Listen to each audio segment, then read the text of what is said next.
This is BBL TV, and again we're in Hartford, Connecticut at Buckley High School. And I have a young lady here that I'm very proud of, and I want her to introduce herself. My name is Katie DaCosta. I am one of the directors of Connecticut North Stars. I coach varsity girls at East Catholic High School, and I currently coach 5 to 6 boys AAU teams on the Connecticut North Stars side. How long have you been coaching? I've been coaching since I was 17, so this will be my 13th year coaching. What made you decide to be a coach?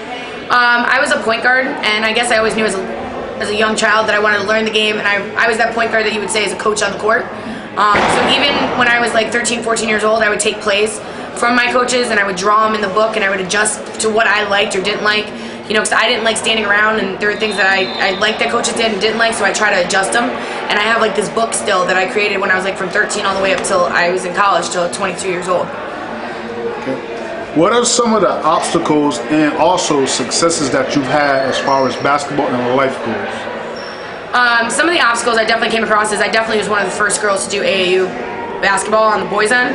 So I definitely, to say the least, dealt with a lot of naysayers. You can't do it, you know, you're not going to be able to do it, you give it up, coach just girls, why are you wasting your time on the boys' end? I dealt with sexual harassment throughout that process, really bad. But I always said that I can't be the coach that I need to be if I can't live what I preach. So I always told my boys, you don't let someone get under your skin and the best way to beat them is on the scoreboard. So my best way to beat them was to show everybody and prove them wrong. You know, my father's been one of my biggest supporters, but even my dad at that time was like, this is, you know, is this really worth it? Just get to the girls' end. And for me, it was more of a motivator to say, let's go, I'm going to do this. Even at the high school end, you don't find a lot of female coaches coaching at the high school level, even on the girls' side. So even at East Catholic, I was the first female header they have over there. It's been males prior to me. And a lot of people doubted that I could do it. And you know, for me, it's just coaching. Coaching girls or boys is the same thing. I think you bring the same type of intensity to each team. You might adjust with the personnel, but if they see your passion and your drive, you're going to get the most out of each kid. And if they know that you're there not for the wins, but for their own success, I think you'll see the support from the kids. What advice would you give a young lady that wants to coach? Be true to yourself. I think the biggest thing as a coach is if you don't know who you are, how in the world can you teach somebody else? So, you know, everybody asks me, what is my philosophy in coaching? My philosophy as a player, my philosophy as a coach has always been the same, my work ethic. So if you ever saw me play, everybody always say, you know, it didn't matter if you were down 50, up 50, the amount of effort I put out on the court was the same effort no matter what game it is, and that's the same thing I do for coaching. You know, practice schedule is 2 hours for practice schedule. I'm probably spending 2.5 hours the night before planning that practice schedule for my kids.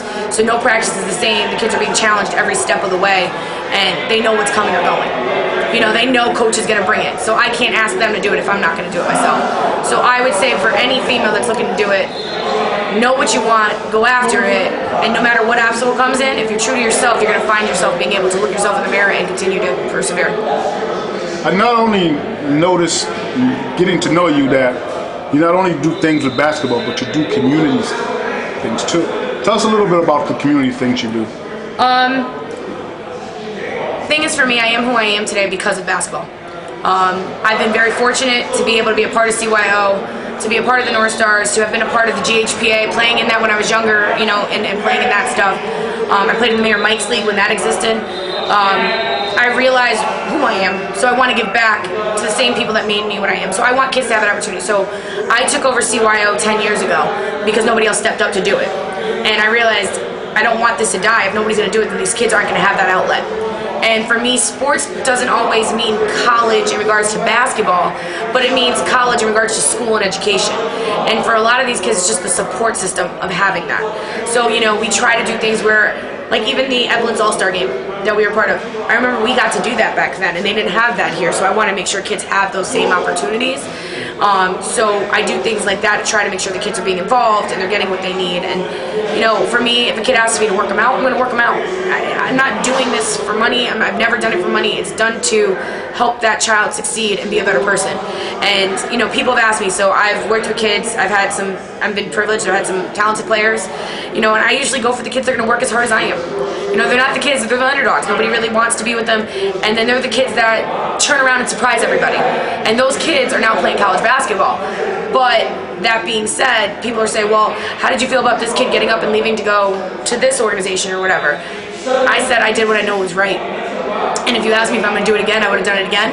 I would have spent that same amount of time with that child and given him all the knowledge that I can, because that is what I'm supposed to do. I'm not supposed to try to... Most people don't even know my kids play college or anything because I don't take credit for it. So anytime my boys won, I never got in the picture because I didn't want it to be about, oh, that's a female coach that's coaching the boys. So whenever they won a game or they won a medal or took third or second in the state, I didn't get behind that picture because I wanted it to be about them. They're the ones on the court, and I've always had the philosophy that wins are the kids, losses are on the coach. If they're losing, I didn't teach them something. Now, losing doesn't mean that's a bad thing, but I'm never going to put that on a kid. I'm going to look at myself first. So let's say 10 years down the line, what footprint do you want to leave on basketball in the state of Connecticut? That's a great question. I guess for me, that they know that I was going to give them everything I had. When you look at basketball, I want to make sure kids know they had an outlet and they had a place to play and grow as an athlete, but more importantly as a person. For me, it's more important that an athlete goes to college and then is able to look back and come back and give to the community just like I did.